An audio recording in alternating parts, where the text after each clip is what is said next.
Welcome back to Press to Play, your source for everything entertainment in the city. Now be sure to follow us on Twitter or Facebook for giveaways and updates, some events you might not know about, and unique places like Dan Lin Studios. More and more artists are choosing to record here, and according to Tim Dancy, it's a one-of-a-kind facility.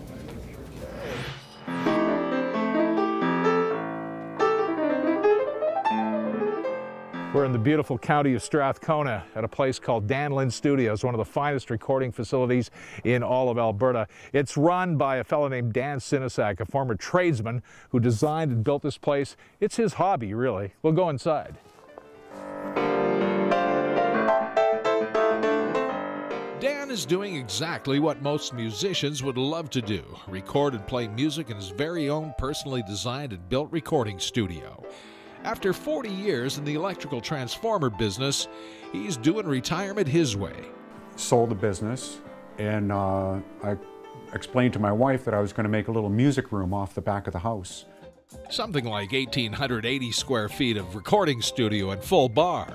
I'm in the position where, okay, I built the studio is paid for, I'm retired, I got my nest egg in the bank, so I'm doing this because I love it. We're good to go, Dan? Let's give it a show. The equipment here is first rate. You know, the design is great. The tuning of the room, how it sounds and how it's laid out is really fantastic. I've got to have a change of scene. Every night I have a strangest dream.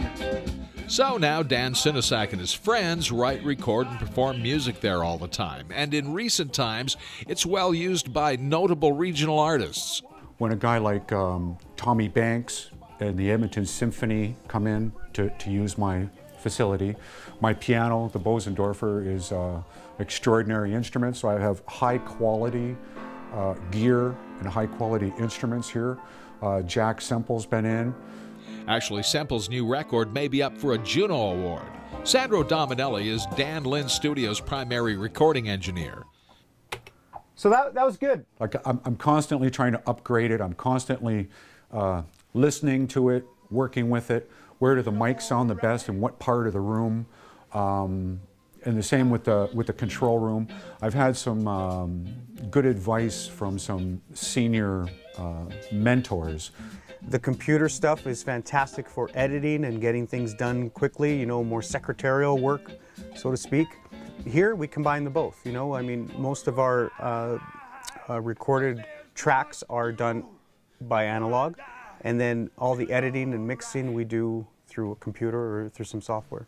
Not feeling too good myself. Feeling all right.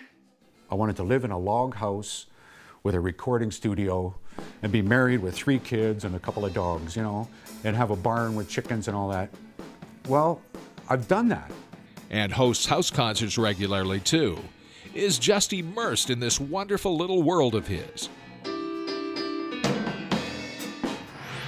Remember, there's always so much to do in Edmonton when it comes to arts and entertainment. Checking the event board for the upcoming weeks. March 22nd at the Shaw Conference Centre, punk band Billy Talent. The Canadian Silence Tour has 20 stops across the country, ending in Halifax mid-April. At Festival Place on March 22nd, catch Scottish folk singer Maeve McKinnon. Originally from Glasgow, she performs primarily in Scottish Gaelic, but also in English. Finally, Canadian indie rockers Born Ruffians will be at the Avenue Theatre on March 23rd. They're touring in promotion of their latest album, Birthmarks. We'll have an all-new episode of Press to Play next week. Until then, I've been your host, Kimberly Wynn. We'll see you next time.